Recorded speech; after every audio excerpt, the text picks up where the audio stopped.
नाज़रीन, शिकारपुर ज़िले के शहर मदईजी में अव्हांखे आम ख़बर ॾियूं त मदईजी लॻे ॻोठ शमा जुणेजो में निजी स्कूल इंतज़ामिया 2 महीननि खां स्कूल बंद करे छॾियो आहे।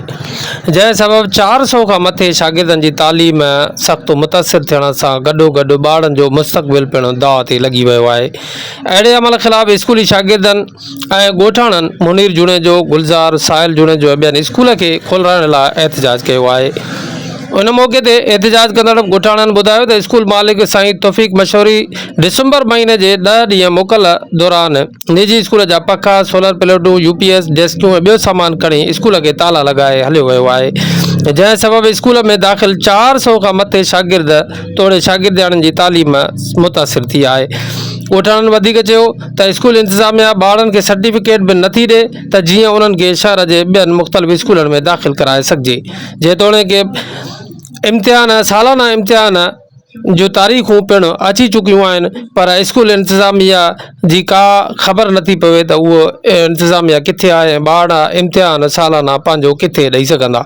ॻोठाणनि में सख़्तु बेचैनी छायल आहे। इन सिलसिले में ॻोठाणनि ऐं शागिर्दनि सिंध जे वॾे वज़ीर, तालीम खाते जे वज़ीर ऐं DC शिकारपुर खे अपील कई त जल्द खां जल्द स्कूल खोलाए शागिर्दनि जी तालीम मुतासिर थियण सां गॾु पकड़ियल बेचैनी ख़त्म कई वञे। प्राइमरी स्कूल में मास्तर जेके अचनि था उहे बि कोन था अचनि पिया। असांखे हिकु स्कूल मिलियो जेका बिल्डिंग असांजी आहे, उन में ऑपरेटर जेको आहे तौफ़ीक़ मशहूरी हुयो।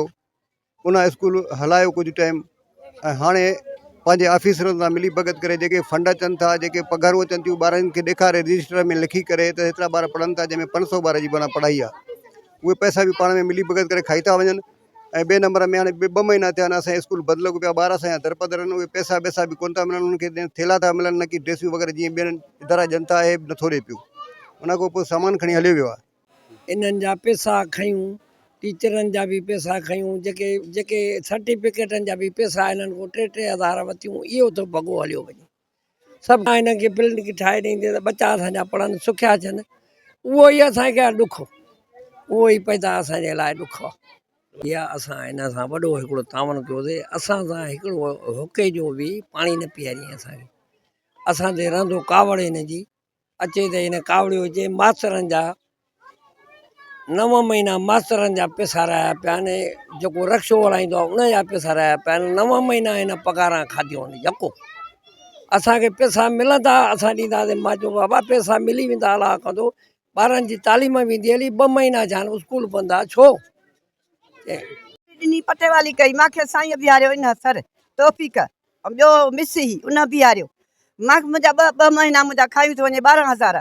मां हिते ॿारनि खे शयूं ॾींदी हुअमि, पंहिंजी मज़दूरीअ सां खणी अचे हिते ॾींदी हुअमि। मूंखे उहे बि धिकारे कढियईं, उहो बि धिकारे मूंखे कढियईं। मूंखे दर टपण न ॾींदो हो। मूंखे 5 7 महीनो आहे मूंखे न हिते न छॾींदो हो। मां हिनखे अलाह जो नाम विधो, मुंहिंजे अलाह जे नाम खे बि न ठाही, मूंखे धिका ॾिनई। जाइ ॾिनी, उनजो बि पघार खणी वियो आहे, नथो ॾे। ॾाढो आहे। मां चयो त असांखां ॾाढो, अलाह खां ॾाढो न आहे। मां ग़रीब आहियां, मां खां ॾाढो आहे। अलाह खां ॾाढो न आहे। मां ग़रीब रन जो मां पोड़ियो कंदी आहियां, लूल पकोड़ो खपाईंदी आहियां। मूंखे ॿियो कुझु बि न आहे। वसियत नंढड़ो बचिड़ो आहे, उहो सिर तगारीअ ते आहे।